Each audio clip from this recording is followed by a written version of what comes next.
Alpha Void, and Myth Gaming. So we are already into Champ Select. I'm joined once again by Billy and Chad, just as I was in Game 1.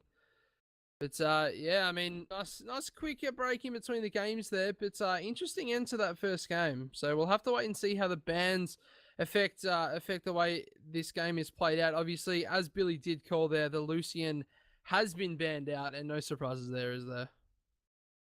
So yeah, they've taken a focus off the mid lane now, I think. With the Twisted Fate ban, obviously, is a focus, but I don't expect them to ban anything else from the mid lane, I don't think. I think Faye definitely showed that he's definitely capable of duking it out in the lane with Fong. I mean, there was only the one death in lane, which he actually did manage to get a trade kill off with as well. So I think probably definitely a good decision there to kind of back themselves in and try and clean up some of the other lanes. And we do actually see the blue team ban the Lee Sin out this time instead of picking him, even though they get first pick. So that shows you how much of a contested pick he's at the moment. The Rise is going to get taken Yeah, out, I and was that's going to be expecting the that. Mount guy. When I saw the Lee Sin ban, I expected they either were going to trade the mid lane ban for the Maokai, or they were just going to ban it out straight up. It'd be interesting to see what they reply with here for the top lane. Yeah, well, what's known as good against Maokai?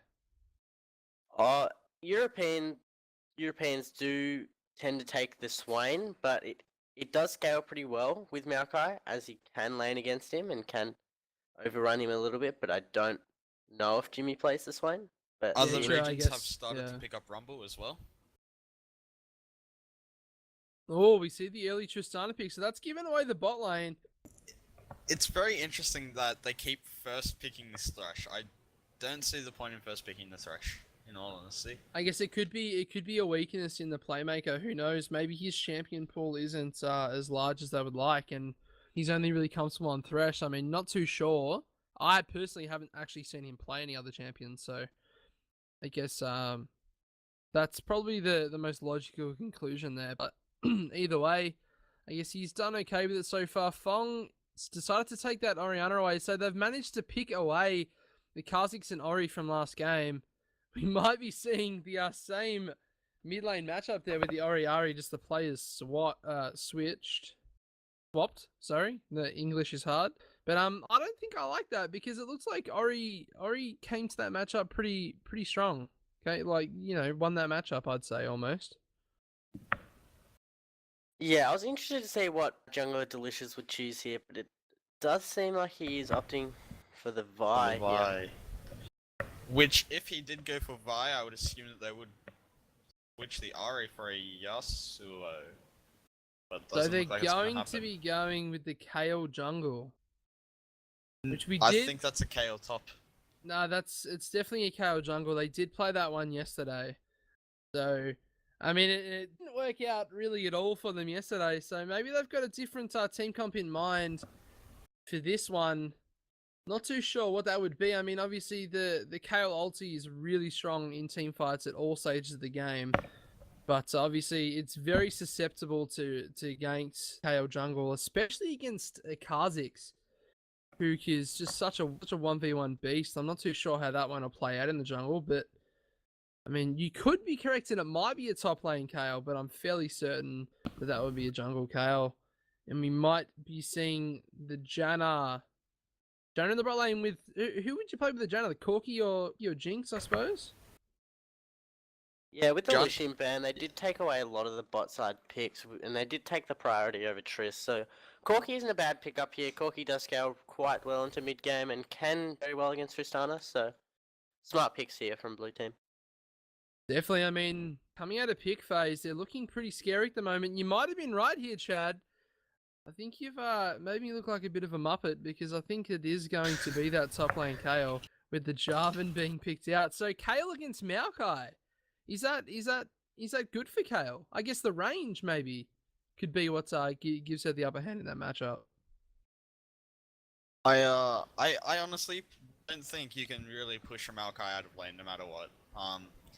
People used to pick the Nidalee into him, and he would just auto attack him for days, but with his passive he would just sustain through it.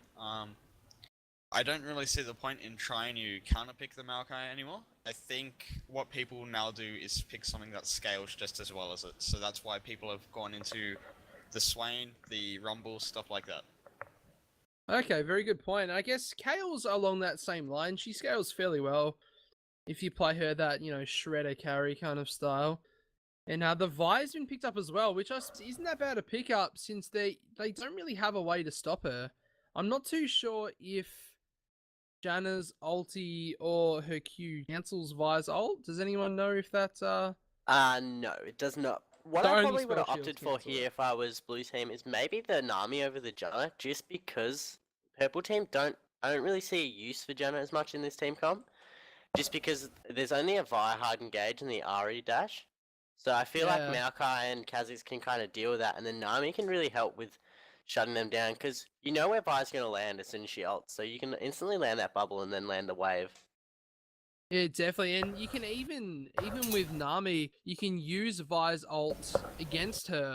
If you get that Nami wave off as soon as she hits R, you can stop the rest of her team coming in to cover her.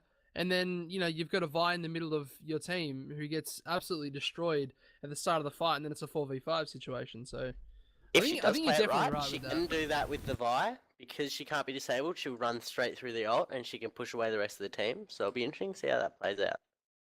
Yeah, definitely. I guess we'll have to wait and see. I mean, the bottom lane matchup's going to be might come down to junglers yet again. Who do you think has the stronger gank presence early on, the Vi or the Kha'Zix? I honestly, personally, since I've played both these champions, I will still go with the Vi. I could be wrong, but Vi generally, when you get that Q, you can just go into a lane and it's almost a guaranteed kill if you can land it. Whereas Kha'Zix is more of a 1v1 skirmish type person who is better after 6. And I guess Vi has sufficient escape to get away from a 1v1 with Kha'Zix as well, doesn't she? She can use that Vault Breaker to get through walls, so I suppose, yeah. I think she'll probably use the Vault Breaker to probably halfway through the fight, so I don't think she'll be using that if they decide to fight early on. Yeah. But it will be interesting to see. I mean, I said to you in the middle of the break that I was very surprised by Peeben, because I thought, Delicious, judging from yesterday how well he did against Stonefire, was going to just... Well, I didn't think it was going to be much of a match, to be honest, but yeah. Peeben's proved otherwise. Yeah, shown himself that he is a strong jungler, and he has jungler in his name for a reason. So we'll have to wait and see how he can do this one. But yeah, I'm really interested to see those 1v1 skirmishes, the Kha'Zix vs Vi. I feel like it'll be pretty close. I feel like Kha'Zix has the upper hand in clear speeds, so it'll be interesting to see whether he's ganking or just trying to farm and see if he can ward up and deny some of those Vi ganks, so he can't snowball his lanes. Yeah, and I then guess just come we out did of see... the 12-6 and start snowballing a bit. Yeah, it'd be interesting to see, won't it? Because obviously Peeben chose to gank so much last game because he was bullied out of his own jungle. And he made it work so well that ultimately I would go down to say that, the Lee camping bot lane for that Corki is what won them, shutting down the Corki is what won them that game. So I guess, yeah, definitely as he said, will he choose to farm it to 6 and then gank like crazy, or will he go for those early fights? I guess that's going to be a big factor in this game, especially since I wouldn't be surprised if Vi does a bit of a pre-6 camp onto Maokai, because obviously once he hits level 6, he's taking a hell of a lot less damage in the middle of fights, so it becomes a lot harder to kill.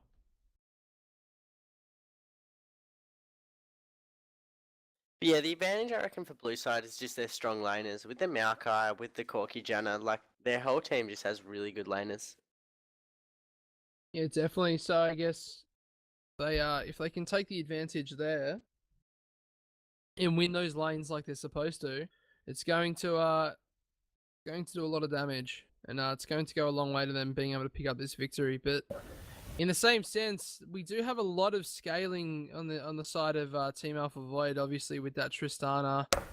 Ari obviously scales quite well. Pretty much, she kind of, I guess, starts plateauing once she gets that BFG. She kind of gets to the point where she can one-shot someone, and that's kind of, her peak. And obviously KO just becomes an absolute beast as well. Along with Vi, I suppose they all have really really good scaling champions. Whereas Oriana also scales quite well, as we've touched on before. Corki's more of that mid game sort of champion. So I guess we'll probably be looking for those those mid game team fights for the side of Myth Gaming. Obviously, Maokai is going to be able to get that damage reduction on his team. Kha'Zix and Oriana and Corki all very strong in the mid game. Going to be trying to get as much damage off as possible, but it's definitely going to be a tight one here again. Definitely going to be. It's just good seeing some of these older champions come back. Like I haven't seen Vi played for a while, to be honest. Just a thing to point out that I want to point out for the top lane is Kale cannot cancel Maokai's TP, and Maokai can cancel hers. So I think Kale has to react to Maokai's, otherwise she's not going to be entering that fight. That's true, isn't it? Because Maokai can use his Q to knock Kale out of the TP. So, that's a very good point. Very, very, very good point. I guess unless she just runs away from him, of course. But Yeah, it but depends. That also makes the TP very predictable as well.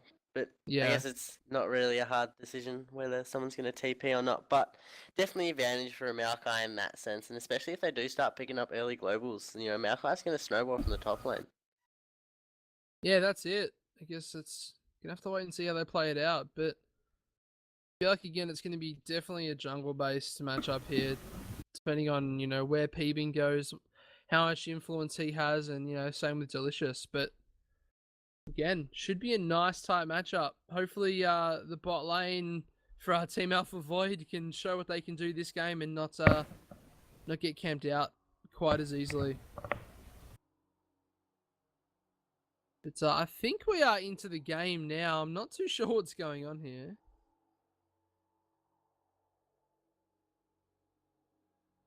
But yeah, I'm not sure if my client's bugged or what is going on at the moment. Okay, there we go. Everything's going for me now. We're moving, jumping to live, getting into this one. So, Chad, what are your thoughts on this game so far? How do you think this game's going to pan out? Judging by the team comps and the looks for it, I would say if it gets to the late game, then purple team will win. But just generally, and judging from last game as well, I would personally say that blue would probably win because their team comps morely based around the mid game and dragon fight control. And if they just get one kill, they'll snowball. This invade down the bottom though, but a very smart ward coming out from blue side here, so they see them all in there. They're probably going to go for that counter onto the red as well. So beautiful positioning of those wards coming out from Myth Gaming there. That's it's got them off to the right start. Not too sure what they're going to try to do here, whether they're going to push in for the red. No, they're going to push back out. Are going to lose their red for it though, so this is going to be a big advantage coming out for Kha'Zix. KO will go scout the red, I think, on her way back to lane. Yeah, Kha'Zix is actually going to back away from that one, you are correct. I've got the warning pings out. So it should be a standard start here. The Kayla's got the B off, she's going to be able to get back in time for minions. And it should just be a standard start. Except this time we do have the jungler starting on opposite sides of the jungle. So we could see something different happen with those first ganks. I think that could just be even just wanting to avoid the level 3 skirmish, the 2v2 and stuff like that, just because he feels like he does have a disadvantage. So that could mean he is just looking to farm up this early game. Yeah, definitely could be the ideology behind that. So we'll just have to wait and see as junglers go at their blue buffs, and the match gets underway. So once again, Flo's just joining us. This is the second match in the best of 5 series. Currently, we do have blue side are up one, but Tortle's getting absolutely demolished in the bottom lane as well. That's a really bad trade there. Never want to get cheesed like that level 1. And again, that is just a perfect start for that bottom lane. Billy knows all about cheesing as that AD carry. It is. Well, it's just one of the oldest tricks in the book, isn't it? I mean, it's not exactly a very advanced technique, but it's effective. So yeah, it's just about creating that early pressure, and especially against the Tristana, it's very smart. So what he can do now is just build up a big wave and then shove that into tower, and it will force Triss to miss a lot of CS just because of her E, and just because of the extra damage that it puts out. and when she moves up for it like that, she almost pays with her life. So definitely correct there with that one. But Kale seems to be doing really well in this top lane as well. Just shoving into Maokai's tower there, testing to see how good he is at CSing under his tower. But the mid lane